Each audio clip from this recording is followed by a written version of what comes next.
Chapter 1. The First Day Begins. It was quite a morning in room 26, so quiet that all I could hear was the scratching of my pencil as I wrote in my little notebook.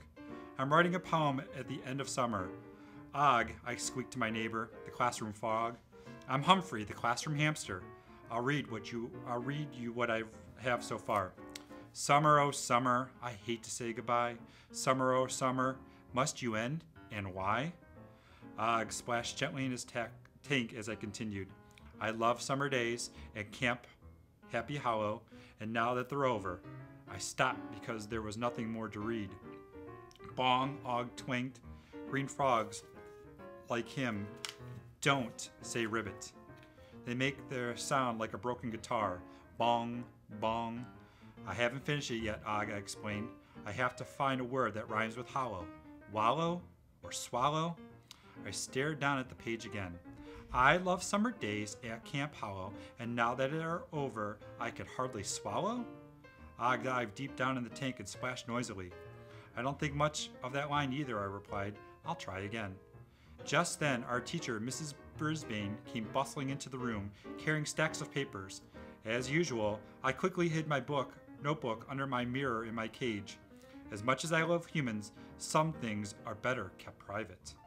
After all my years of teaching, I should have known by now that on the first day of school, the line for the copy machine would be out the door, Mrs. Brisbane said. She stacked the papers on her desk and stared up at the chalkboard and the bulletin boards, which were bare, except for a list of rules Mrs. Brisbane's neatly printing. I copied down the rules in my notebook while Mrs. Brisbane was down at the office, and I intended to memorize them as soon as possible. Mrs. Brisbane glanced at the clock. School will soon start, she said, turning down the table by the window where Og and I spent most of our time. In case you two are interested. I am, I said, and I meant it. Even though I was sorry summer was ending, I was glad to be back in the old room 26 again. After the last camp session was over, my friend, Mrs. Mack, brought me back to the house where Mrs. Brisbane and her husband Bert live. Og and I spent a few weeks with them. I loved going to the Brisbane's house, but it was so quiet there. I was looking forward to seeing my classmates again. Some of them had been at camp, like AJ, Garth, Miranda, Saya, and I hadn't seen some of the others for an unsqueakily long time. The door swung open and in walked the most important person at Longfellow School, Principal Morales. Mrs. Brisbane is in charge of the whole class of students, but Mr. Morales is in charge of the entire school. As usual, he was wearing an interesting tie. This one had little books in many different colors. Morning, Sue, he said to Mrs. Brisbane. Ready to go? As ready as I'll ever be, she said, and he walked over to our table by the window. Guys, I hope you're all set to go back to work. Yes, I answered, wishing that he could hear more than just the usual squeak, squeak, squeak humans hear. Bong, Og agreed. Good, the principal said, glancing up at the clock. I better be outside to meet the buses. Have a great one, Sue. You too, Mrs. Brisbane said. She hurried back to her desk and studied a piece of paper, then began muttering strange words like freebie, harky, Kelsey.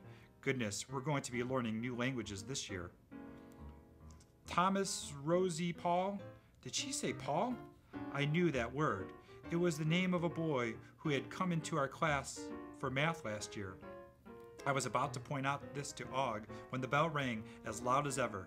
No matter how long I'm a student in room 26, I'll never get used to that noisy bell. Mrs. Brisbane opened the door and soon students started to come in. I realized right away something was wrong. Terribly wrong. Mrs. Brisbane smiled at the students entered. Take a seat, she said. Any seat. And I climbed up high on my cage to get a better look.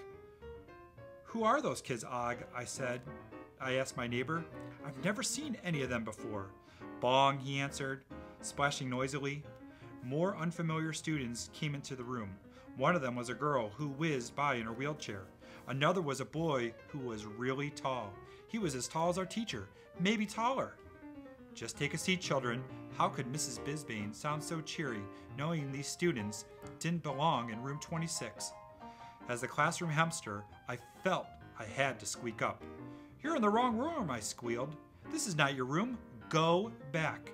"Welcome," Mrs. Bisbane told the students. "Take a seat." "Wrong room," I scrambled to the top of my cage. "This is room 26. Unfortunately, my voice is small and squeaky, and I guess nobody heard me because the students went ahead and sat down. Mrs. Bisbane kept on smiling, and nobody budged. "Oh, how I wished I had a voice like my old friend, Lower Your Voice, AJ. Then the bell rang again. My heart sank. Mrs. Bisbane is a great, great, great teacher, and pretty smart for a human. Why didn't she notice that her class was full of the wrong students? Og, what should we do?" I asked my froggy friend. This time he didn't answer. I guess he was confused as I was. "Hey, Humphrey, it's me, hi," a familiar voice shouted. Slow Down Simon raced up to my cage. He was the younger brother of Stop Giggling Gal Morgenstern, who did not belong in room 26, but she was nowhere in sight. Now I get to take you home some weekend," Simon announced. "Go back to your own room, or I'll be late," I warned him. Mrs. Bisbane told him to take a seat. Simon twirled around and rushed away, bumped right into a girl with the bright red hair whose chair was sticking out on the aisle. "You should be more careful, Kelsey," he said. "You ran into me," the girl rubbed her arm. She probably got a big bruise. Ouch. "What's happening doesn't make sense," I told Og. I don't think I was making a lot of sense either. It was as if the world had just turned all upside down, and Og and I were the only ones who noticed. "Hi, Humphrey," said a soft voice. I looked up, and there was Paul Fletcher, whom I thought of as Small Paul. He was a boy who came in for math class every day last year because he was unsqueakably good with numbers. Paul was smart. I knew he'd understand. "Why are these students in the wrong room?" I asked him. He pushed up the glass, which was slid down his nose. "This year, I get to take you home," he said. "I cannot wait." What's he talking about? Only students in room 26 got to take me home for the weekend. "Settle down, class," Mrs. Bisbane said. "Please take your seats." Class? What was she talking about? This wasn't my class. Where were AJ and Garth, Heidi and Mandy? Where were Gail and her giggles? Where were Richie, Art, Tabitha, Seth? Where were Kirk and his jokes? And where in the world was the most perfect golden Miranda? "Mrs. Bisbane," I squeaked, "in case you haven't noticed, this isn't your class. This isn't our class." Mrs. Bisbane was too busy counting the students to hear me. "We're short one student," she said. "But while we're waiting, let me welcome you all to room 26. Crushed, I scrambled back down to the floor of my cage and scurried into my sleeping hut, where I could be alone and think. I remembered the poem I had just written about summer. Now I had an idea for a new verse. "Summer, oh summer, with days long and lazy. Now that you're over, things are going crazy." Humphrey's Rules of School: before you take your seat in classroom, it's always a good idea to make sure you're in the right room. This is important.